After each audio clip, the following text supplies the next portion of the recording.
Welcome to Girl in the Gov, the podcast, where our goal is to make politics more accessible and less intimidating. The show features an interview with an expert in the political field, walking us through the many cues we have about politics, civics, government, and more. By providing civic education in the places we are, on our phones, and in the language we speak.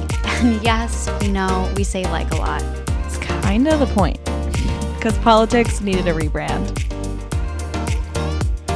Welcome back to Girl in the Gov, the podcast. Last week, it was Taylor Swift and Travis Kelce. Still is, but this week, it's Kevin McCarthy. And the man got the boot from literally his own team, from the opposite team, from literally everybody, it feels like. But what? Literally craziness. Happening? Was literally on a stroll, on a walk, getting that HGW, on and rolling. And when I tell you, I looked at my phone because I saw a notification pop up and it was like Kevin McCarthy, has been voted out of the speakership. I literally just mouthed dropped like full on dramatic appeal situation. And this runner literally, I didn't hear him, which goes to show I need to lower my headphones a little bit. I did not hear this man coming, and he full on ran into me. Kevin McCarthy caused a physical, a person-to-person car accident, basically. Or I don't know what we call that. A collision. Right. It's basically manslaughter at that point. Exactly. I weirdly, felt like this was going to happen. And I know it's, not a popular take, because I feel like everyone's a little shook and, first speaker in history, obviously, huge news, historic. But I don't know why, when I heard that this was happening, I was like, this is happening, goodbye, No, I agree with that. I didn't think that it was going to happen as quickly as it did for whatever reason. True, given how long it took for him to get this position. But never forget that historic moment. So, well, I started this series, and when I say series, I've made one TikTok on it. Well, 1.5, we'll put it that way, okay? We'll see how long I last with this. But it's political moments that feel like fever dreams, which is spurred by the fact that I saw that dude this weekend wearing a Four Seasons landscaping sweatshirt, and it was an ironic one. This dude happened to clearly work for a company called Four Seasons Landscaping. And this feels like one. It really feels like, how during the Trump administration, everything just was constantly a shit show, insane, news story after news story. It was essentially watching SNL play out in real life with unfortunate real consequences. Mm-hmm. And in Biden getting elected, I think a lot of people thought oh, shit's going to get back to normal, at least in some degree. The shit's going to calm down. And granted, we work in politics, we see it up close. So even some of the things that maybe every Joe Schmo isn't paying attention to, we really see, and therefore oh my God, it really has never stopped. I think things have definitely slowed down since, we've had good old Joe in office and resumed some normalcy when you are comparing it to the Trump years, 1000%. But yeah, there is just still, because this Republican Party is still stuck in the Trump years. So they're still, fighting and doing these things that you're just can you get your goddamn shit together? The party of chaos, get it together. So obviously we still see these spouts of chaos within this party because, they just haven't been able to figure out where to land. There's clearly, this internal divide within the party around where to go, given that McCarthy was what I considered so far right. And he's now being ousted by the farther right members of Congress. And it's just it's crazy. So yeah, there's a lot of infighting in that party, and they have not been able to recover from the Trump years. And I don't know when or if they ever will. I really don't know. I feel you have to burn it all the way down to be able to build it back up at this point. It's just, I don't even know what the hell you do. And quite frankly, I kind of don't care. It's you guys do this to yourselves. Totally. Sorry. The residual damage comes on to all of us who have to fucking deal with a non-functional government. But speaking of non-functional governments and also therefore non-functional people, you see Trump at his little trial situation this week. Oh my Not even trial, like hearing. Yeah. And there is this video Michael Rappaport takes. I put it in of the judge. some favors. The judge That was the cutest thing I've ever seen. Whose father is that? Whose grandfather is that? Because need to be best friends. I need him. Protect that man at all costs for all of the literally obsessed. He just was like, "Oh, it's me. The camera's on me." Like it literally felt like it was like we were his watching an moment to episode shine. of Parks and Parks and Rec. No, I know. It was just like he was clearly like he was like, wow, this is my moment. Like I'm on the national stage. I'm here.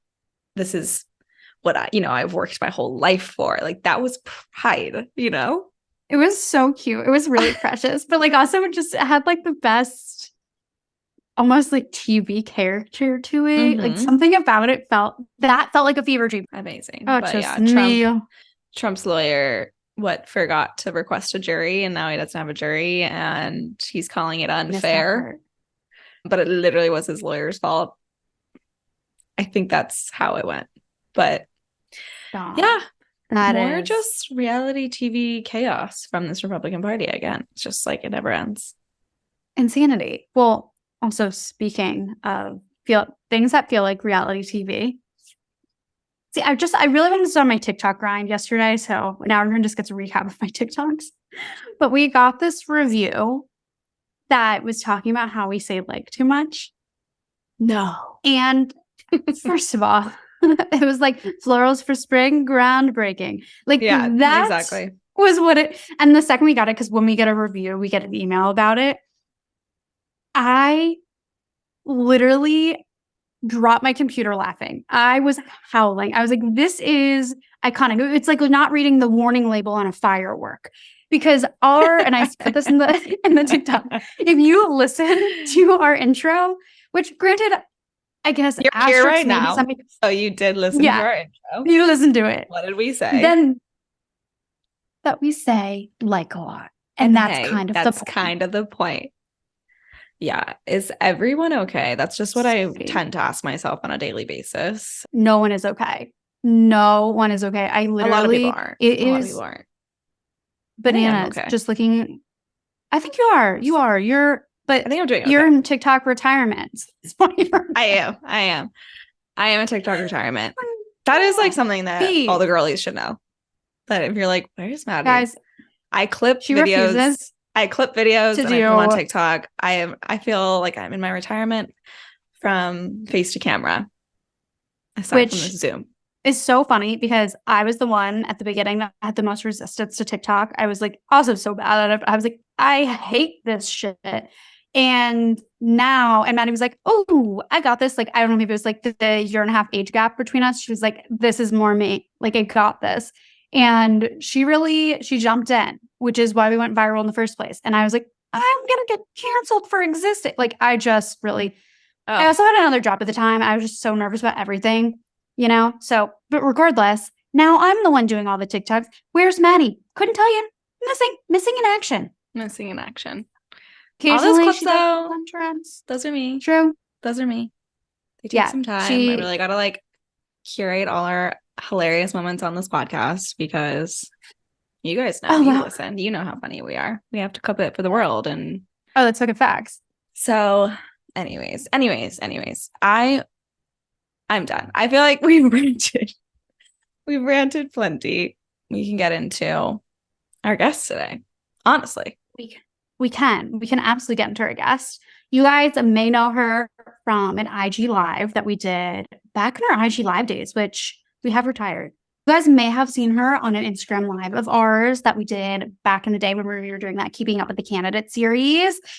The guest is Colorado State Representative Lindsey Daughtery. We are chatting with her today about the foster care system, which is something that we haven't gotten into yet. It's like on the list of things we're like, we need to get into what the system looks like. What are the problems? What are even like the bright spots? How do we fix it? What does that all look like? So this is really like that starter's guide look at the foster care system in the US and what sort of the story is today. So nonetheless, without further ado, here is Rep. Daughtery. Well, hello. Welcome to Girl in the Cup, the podcast. We have Representative Daughtery here, and we have so much to get into. It is going to be a wild time at Ridgemont High.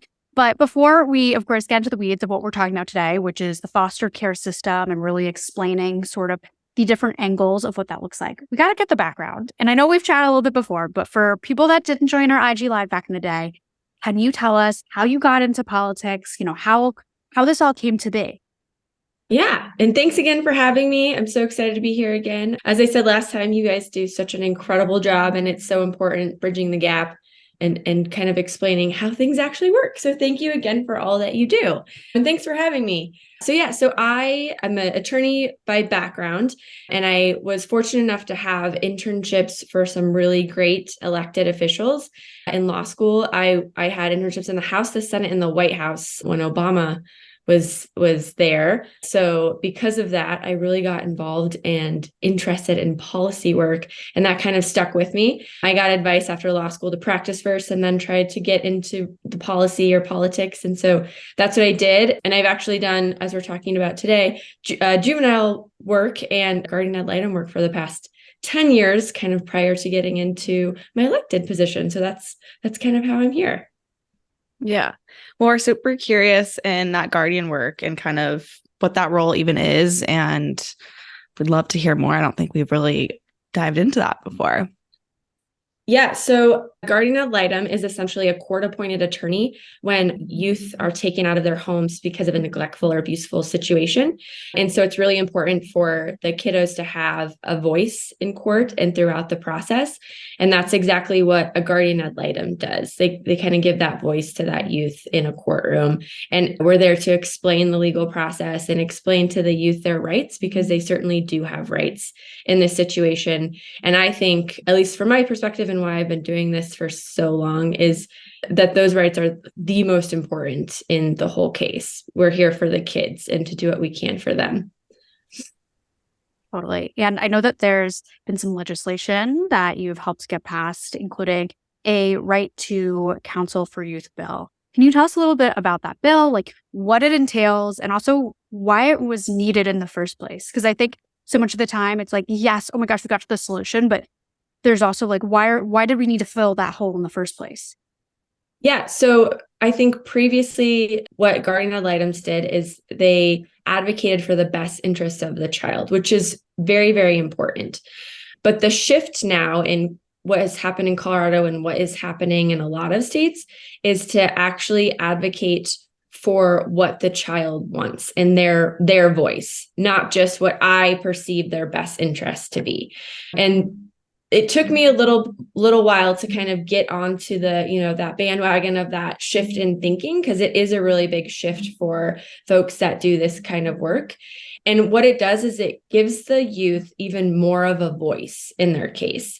And I had a lot of legislators kind of look at me, and when we were running this bill, be like, well, kids don't even know what haircut they want. How can you advocate for just what they're telling you that they want? And it's because kids are actually so much smarter, especially in these situations, than we give them credit for. It's actually incredible how much they'll pick up on and how much they know what is best for them. And we've had youth who have gone through this process say, I had a guardian ad litem, I had my own attorney, and I truly feel like I wasn't represented at all. They did what they thought was best for me, but I know what's best for me. And so making that shift in how we're dealing with our youth in these cases is so important also for later in their lives when they're advocating for themselves. It kind of teaches them how to do that now, which is so important when you're in that situation. You need to be able to advocate for themselves, yourself. So I was so incredibly proud to kind of bring that bill, and we had really great testimony when I ran that in committee as well. Yeah. Awesome. And I mean, that makes so much sense. It's like the person that's actually in the situation is obviously going to know it best. Maybe they don't know all of the options open to them. And I think that's definitely where, having some guidance can be helpful. But again, like to, your point, it's like being in that situation, it's like you most likely know what is going to work and what's also not going to work, because you know the players, you know the people. So I think there's just so much to discuss there, but I think we need to get some basics down here. And that is like, what is the foster care system? Obviously, it's talked about a good amount. It comes up in just, conversations and whatnot. But like, it's such a classic, like, oh yeah, we talk about it, but like, what actually is it, Yeah.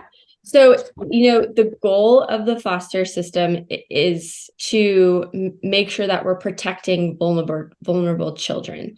And that is at the state and the county levels. So there's kind of different layers of what we can do for our youth. There's different programs at the state level. There's different programs at the federal level. There's different services at both. For me, as a state representative, obviously I focus on what we can do at the state level.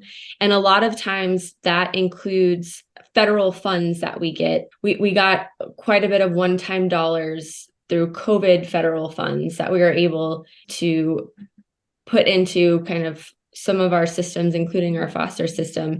But what we're missing a lot, and this is in Colorado and I think nationwide, are placements.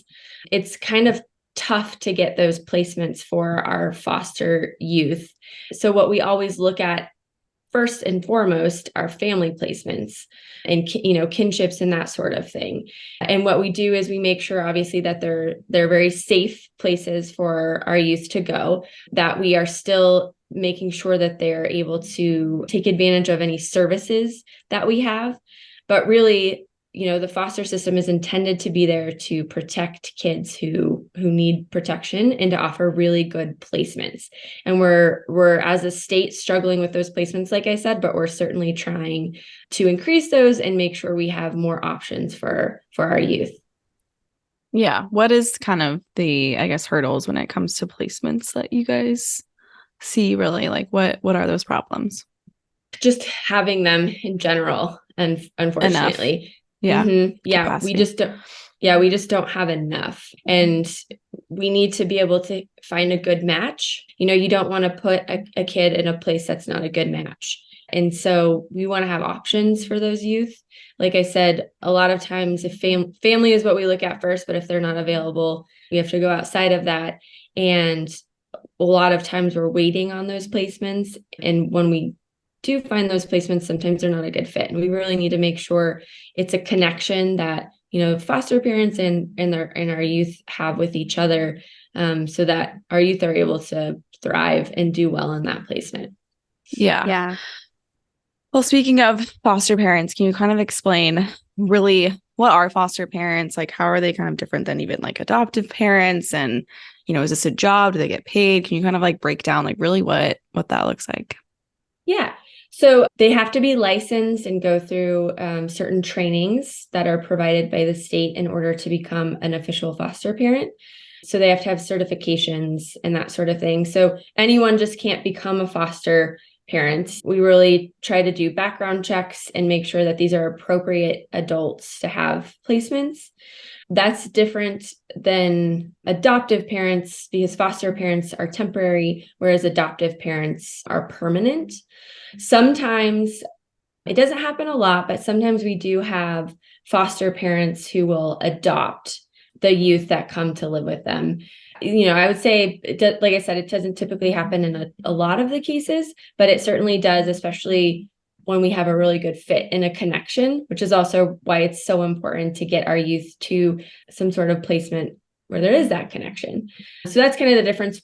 Adoptive is more permanent, where foster is typically temporary, unless they decide to adopt and then it's permanent. So, yeah. And I am curious, I know this is going to be like such a wide range of reasons, but like what sort of tracks kids into the foster care system in the first place? Like, how do we get there?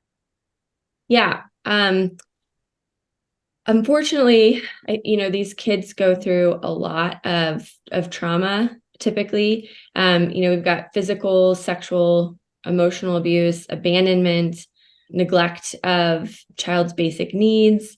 If the parents are having any sort of drug or alcohol abuse, if the children aren't going to school on a normal basis, that can kind of also start one of these cases. So it's a lot of a wide variety of reasons. In the 10 years that I've been doing this, I've seen really just kind of the worst situations you could possibly think of come up with these kids. And it's a really tough job. But I truly believe that there are kids we have gotten services and gotten out of situations, and we were able to essentially save their lives. And I've been now invited to some of the clients I've had their college graduations, and I've kept in touch with some of them. And it's amazing how if you connect kids to the right services at the right time when they need them, they actually can make something of themselves regardless of the trauma and the abuse that they've gone through, which is really amazing to see. Definitely. Yeah. Well, I'm curious about the overall system of foster care and like, I guess its effectiveness. Is this system, like, I guess in its most idyllic form, like the system you think that is it and like should be in place and we just like don't invest in it enough and that's why there's like downfalls? I'm just curious, like whether this system you think is the best, I guess, option or vehicle to help these kids. It's just maybe like the lack of, like I said, investment. Yeah, I think systems can always be improved. And certainly this one. And certainly you hear of those really horrible stories where kids are placed in terrible, foster homes, and the abuse continues, which is certainly not what we want to have happen. It happens in family placements too. I've had some youth, who've had to be removed from their homes because of sexual abuse, and then we put them in another home placement, and it continues with another person. And it's truly horrifying to think of going through something like that and trying to then be a functioning adult in your later years, right? Really? So, like I said, I'm proud to have run some bills. And we keep working at the state level and here in Colorado to improve those circumstances. But I think there are a lot of improvements that need to be made. Like I said, we got those one time, those COVID federal funds, which were really helpful for a lot of the services. Last year, I was able to get some more money to put into services here in Colorado. But again, you do hear really, really awful stories about our youth and what can happen in the foster system. So I would just say that it can certainly be improved, and that's what we try to do all the time at the Capitol. Yeah. And I'm curious too, like what some of those solutions are. Like what are the spots where it's like, okay, if we at least, did XYZ thing, XYZ other thing would improve. Like what are some of those solutions that you feel like would really like help at large? Yeah. So, one of the bills that I ran increased the timeline. It allowed a youth who opted out of services at 18 to opt back in through a petition process to make sure that they're retaining those services again. A lot of times, as you know, we get to the age of 18 and we think we're an adult and we can do all of the adult things. And we're like, no, I don't want any help. I'm good. I got this.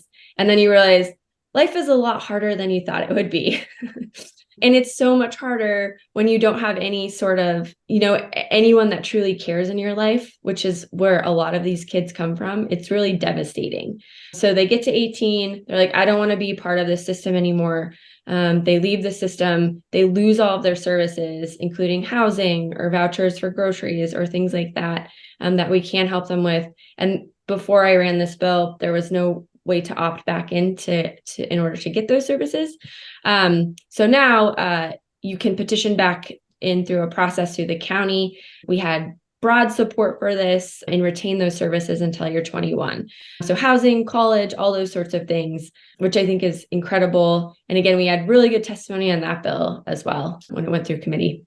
Yeah, well, that I'm so curious too in terms of the like at 18 end of things, because I feel like so much of at least the national conversation is like you turn 18 and then what? Like, the clock strikes midnight and it's sort of like, okay, who's going to help you now? Like you no longer qualify in a lot of states for services. Like where do you go? Like what happens next? And so I'm just so curious, like what that national picture looks like too, of like what happens when you turn 18, like what services are generally available to you and what just it's like sorry, you're 18 now, like, best of luck? Yeah, so I would say not a lot. So which is why that the bill that we worked on in Colorado was fantastic and so important, because I feel like what we're missing kind of as a society in order to get over that system and the cycle of abuse, the cycle of poverty, is really investing in our youth and our children. We spend so much time at the Capitol here in Colorado, and I think nationwide, looking at adults, which I think is great. But I think we need to spend more time looking at our youth and investing in our youth and what we can do for them, because that's when I think you can really, truly have an impact. And like I said, breaking that cycle that is happening. And I find it's really interesting. I'm the only family law attorney with kind of a juvenile background at the Capitol. Well, there's one more now that was just elected this last year, but I feel like we run a lot of these adult bills and we just totally leave out our youth population. So I've been happy to be there and kind of be a voice and say, hey, what about our youth? Instead of running another bill next year that's separate, can we just kind of make sure we're including everyone? And that includes our youth who really, really need us now. So I wish as a country, we would do more investing in our youth than we currently do. Like I said, we can do small things like in the state of Colorado, that the bill that I just talked about, but I think it really needs to be on a national level. Yeah. Well, curious too, after, the 18-year mark, I guess, what are some of kind of the negative things that can happen? I know there's kind of like a major pipeline to homelessness and things like that. Can you kind of highlight why it's so important to, continue to invest in these kids? 18, 19, what's the difference? Yeah. I think I see, especially in the clients I have when they get to this age of, being an adult as recognized by society, it's the critical time when we can either lose them, to homelessness or drugs, or violence or things like that they are predisposed to, or we can actually save them. And I'm telling you that these youth that I work with, they just need one person to care. They just need, they really just need, a reason to believe that they can be better than what they were brought into and what they've seen in their lives. And it really doesn't take much. These kids, they want to succeed, they want to thrive. And we just have to do, one little thing, make sure there's services and people who care and who they can connect with to make sure that they aren't what they've seen, that they can be better than that. And it's really incredible because like I said, I've seen the worst of what humans can do to kids. And I have seen these kids pull through, and it's really actually incredible what happens if you just give them options and opportunities.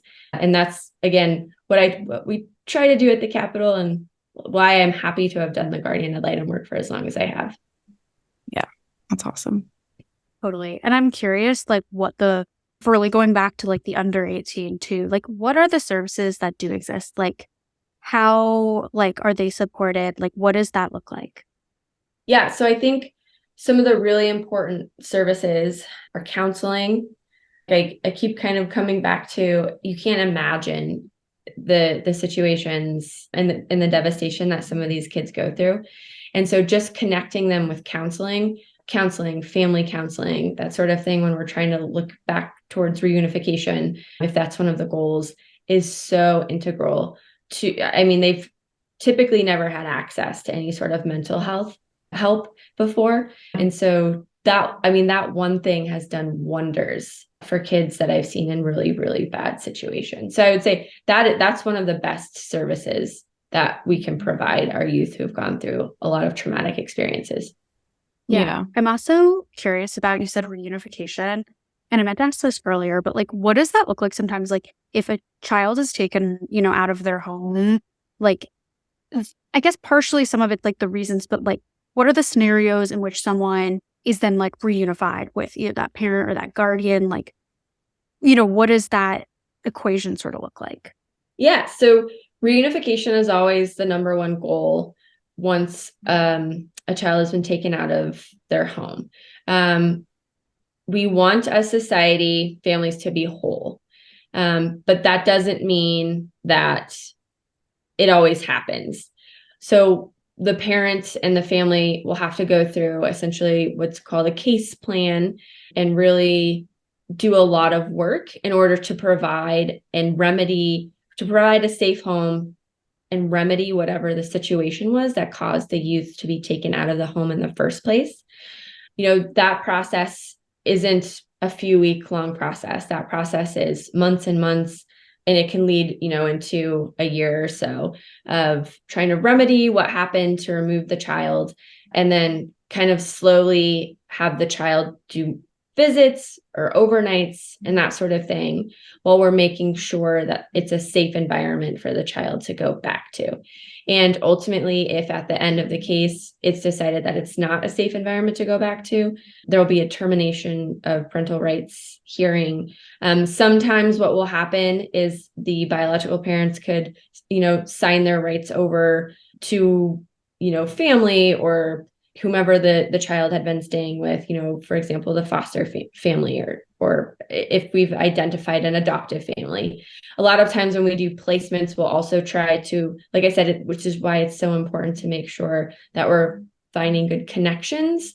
We'll try and find placements where we think there's a possibility of permanency with that placement if we think that reunification is impossible.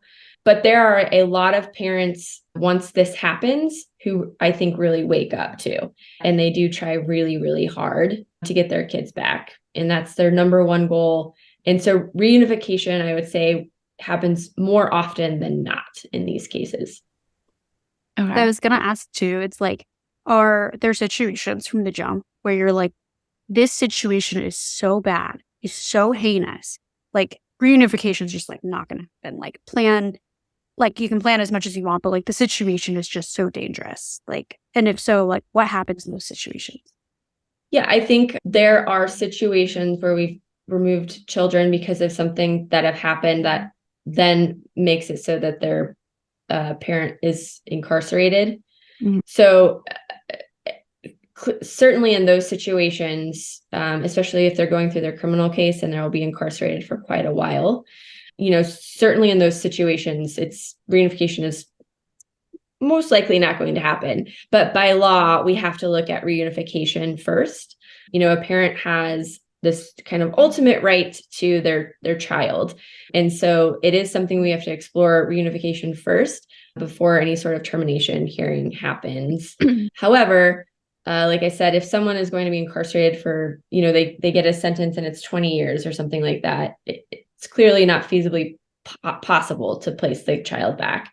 And so sometimes it's more clear from the beginning. However, we have to proceed as if we are attempting reunification and give the parents a chance, especially in the criminal cases.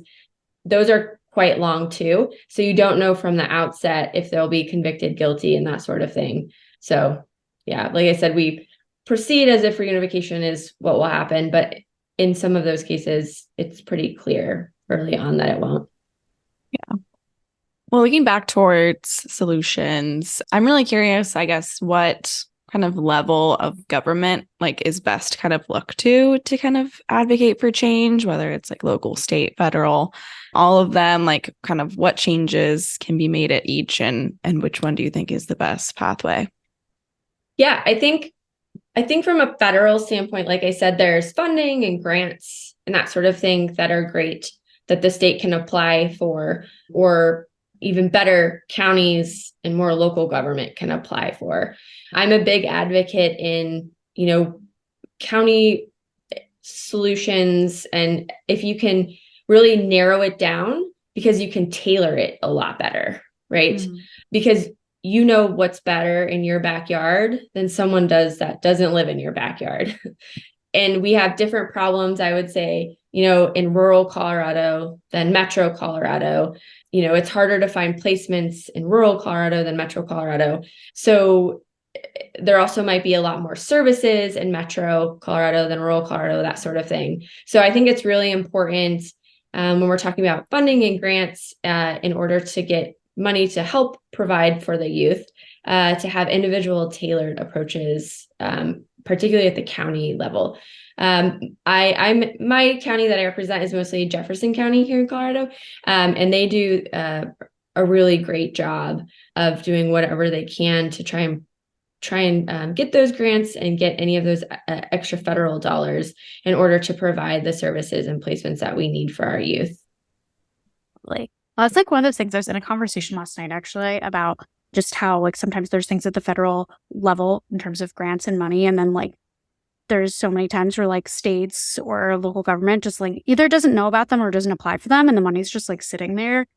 And it's like, oh my gosh, how many solutions we could have if people just decided to either apply or actually access the funds that they're given. So it's just like sort of interesting, those mechanisms. And I'm curious, like, if there's situations, especially in the realm of foster care, like where local governments aren't applying for money that they should be, or like not taking advantage of resources like this. That happens. Like, it does with healthcare stuff like Medicare and Medicaid, but curious on this end. Yeah, I think that's such a good point. Even outside of what we're talking about with foster youth, like you said, healthcare, I think there are a lot of programs and dollars out there, and people don't necessarily know where to get them. And so we actually hear this from constituents a lot who have businesses in my district and that sort of thing, emailing us and asking us if those even exist. And so luckily my office can help, at the state level to try to identify those grants. But I think more information and providing, the link or where to go to provide or where to go to get those grants in one place would certainly be amazing, but it doesn't exist. So it's a lot of digging. I know a lot, as you probably know, nonprofits typically have like a designated grant writer and that sort of thing. So I think that's always a great thing to have, but that's, an employee that you also have to pay for. Yeah. And a lot of times when you're just starting or something like that, it's tough to employ someone like that. So certainly that's something my office is able to do. And we can work with the counties, and a lot of times we'll hear of some programs or another grant or something, and then we'll try to get that information out there as much as possible. Because to your point, you're totally right that so much of that money, I think, goes wasted and unused, and it's really unfortunate. Yeah. I feel like that's the story of our government. No, I think it is classic. And I think it's like it goes to your point on businesses across the board on so many things where it's like there's opportunities somewhere, like they might exist, but like finding them is crazy. Like it's even stuff that gets like news coverage, like Climate Corps, for example, like digging to find that link for us to like put in our newsletter, be like, guys, this is where you apply.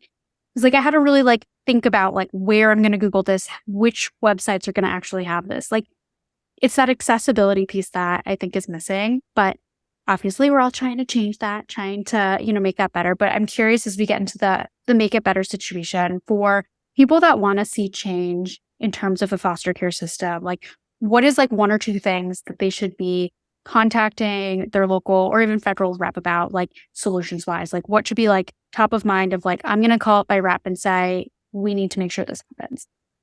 Yeah. I mean, I think just including youth in the conversation is so important because they're excluded. Like I said, at the Capitol, as I said earlier, we focus on all of these bills for adults, which is great. We need to help people and meet people where they need to be helped.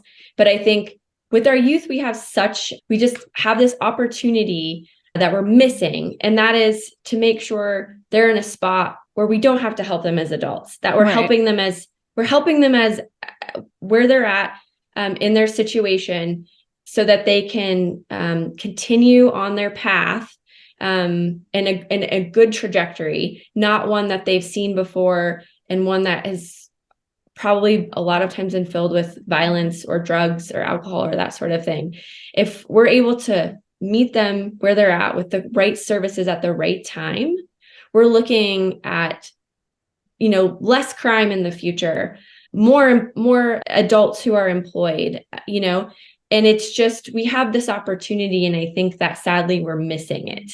So I think that would kind of be my message, is just contact, if you would like to contact your local representative, we'd love to hear from you all. It's just like include our youth in the conversation, because it's so incredibly important and we're just missing it. And like I said, that's been one of my main goals at the Capitol, and hopefully I'm able to bring that youth voice. It's also really great to just hear from our youth. That's something I've been encouraging and trying to get like high schools to have more tours at the Capitol and just kind of see how the system is, because so many people don't have any idea on how we actually make laws. I'm an attorney, and until I had this job, I had no idea. Yeah. Right. So yeah, no, totally. I feel like so much too, it's like of US government, like very reactive, and like to your point, it's like we could be so proactive and so much more successful if we took that approach. And even like knowing stuff about government, like, and how all these systems work, so much of the time it's like until like a specific thing impacts you, like you might not even know the systems around it that exist in the first place, or like the hoops that you have to jump through or whatever. Like it's so reactive instead of proactive. And it's like, I think we need a little revising, a little fine tuning to make things sort of flow a little better. Yes, totally agree. And I just wish we would do more for our young people. Like I said, yeah. There's just such an amazing opportunity. The kids I've met really want to do something with their lives and themselves, even though they've gone through what they have. And I wish we could do better for them. Absolutely. Well, this was amazing. Thank you so much for coming on and giving us all this info and answering all our questions. Is there anywhere people can find you if they have more questions? Feel free to plug anything. Yeah. So my website, it's lindseyforcolorado.com. And we also have bills by issue area, so you can see all the youth bills I've run. And if you have any ideas for any more, I'm always open to suggestions. So thank you so much for having me. Thank you so much for what you do. Thank you. Thanks for coming on.